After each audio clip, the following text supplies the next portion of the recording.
4 जून के चुनावी परिणाम को लेकर चर्चाएं शुरू हैं। इंडिया गठबंधन को उम्मीद है कि उनकी सरकार भी बन सकती है, लेकिन इन्हीं उम्मीदों को लेकर सवाल यह भी है कि भाई आपका पीएम कैंडिडेट कौन है।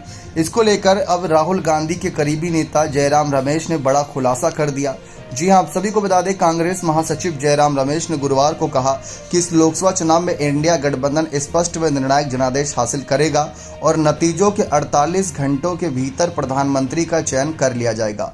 यानी उन्होंने ये इशारा तो दे दिया कि 1 जून को जो बैठक होने वाली है दिल्ली में इंडिया गठबंधन की, वहां पर पीएम पद को लेकर शायद फैसला ना हो। उन्होंने कहा कि लोकसभा चुनाव के 7वें व अंतिम चरण के मतदान से पहले प्रचार के आखिरी दिन इंटरव्यू में जयराम रमेश ने यह भी कहा कि विपक्षी गठबंधन में जिस पार्टी को सबसे अधिक सीटें मिलेंगी वही पार्टी अगली सरकार के नेतृत्व के लिए स्वाभाविक दावेदार होगी। ये बात भी आप जानते हैं कि कांग्रेस ही ज्यादातर सीटों पर चुनाव लड़ी है इंडिया गठबंधन में, तो ऐसे में ज्यादा सीटें आना उनके ही पाले में नजर आ रहा है। उनका यह भी कहना था कि बहुमत मिलने के बाद एनडीए के भी कुछ साथी शामिल हो सकते हैं। हालांकि कांग्रेस आलाकमान को यह तय करना है कि उन्हें गठबंधन में शामिल किया जाए या नहीं।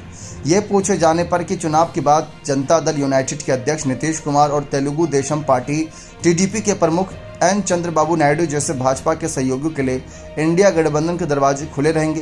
कांग्रेस नेता ने कहा कि नीतीश कुमार पलटी के उस्ताद हैं। चंद्रबाबू नायडू 2019 में कांग्रेस के साथ थे।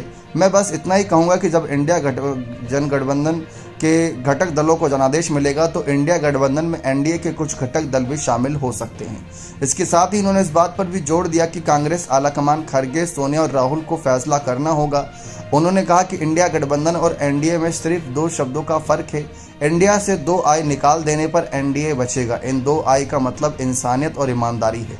जिन पार्टियों में इंसानियत और ईमानदारी है वो इंडिया गठबंधन में शामिल है।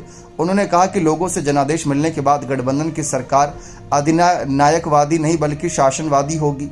लोकसभा चुनाव के 6 चरणों के मतदान के बाद जमीनी स्थिति से जुड़े सवाल पर रमेश ने कहा कि इस चुनाव में भाजपा के पक्ष में कोई लहर नहीं, सिर्फ निवर्तमान प्रधानमंत्री का जहर रहा है। उनके मुताबिक 20 साल बाद इतिहास फिर दोहराएगा और विपक्षी गठबंधन को स्पष्ट एवं निर्णायक जनादेश मिलेगा। रमेश ने कहा कि मैं संख्या के बारे में बात नहीं करना चाहता, लेकिन सिर्फ इतना कह रहा हूं कि हमें निर्णायक बहुमत मिलेगा। 272 स्पष्ट बहुमत का आंकड़ा है, लेकिन ये निर्णायक नहीं है। जब मैं निर्णायक जनादेश कहता हूं तो मेरा मतलब 272 सीट से काफ़ी ऊपर की संख्या है। रमेश ने दावा किया कि कांग्रेस राजस्थान, कर्नाटक और तेलंगाना में अच्छी बढ़त हासिल करेगी और महाराष्ट्र में फायदे की स्थिति में होगी। उनका कहना था कि उत्तर प्रदेश में भी कांग्रेस को फायदा होगा और भाजपा 2019 की अपनी 62 सीटों से आगे नहीं जा पाएगी। अब जैसा कि बात साफ है कि हम जो उम्मीद कर रहे थे कि अगर इंडिया की सरकार बनने की होगी, और वही हालात एनडीए की तरफ भी है कि अगर एनडीए की सरकार बनने के चांसेस भी होंगे तो इंडिया के कई दल भी साथ छोड़ सकते हैं, और इंडिया के चांसेस होंगे तो एनडीए के कई साथी दल साथ छोड़ सकते हैं।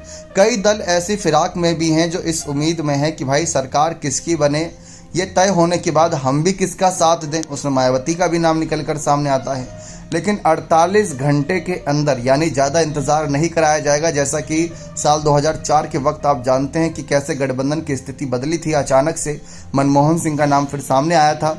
ठीक वही हालात इस बार नहीं पैदा होने दिए जाते। तो ऐसे में मायावती और अन्य दल जो पहले से फिराक में बैठे हैं, किसका साथ दें किसका साथ नहीं दें, सबको बराबर का मौका मिलेगा। लेकिन सबसे पहले तो किसकी कितनी हिस्सेदारी रहेगी सरकार बनाने पर, इस पर जयराम रमेश ने अपनी स्थिति स्पष्ट कर दी है कि आंकड़े बहुत अहम हो जाते हैं। बने रहें चैनल के साथ। बहुत बहुत धन्यवाद।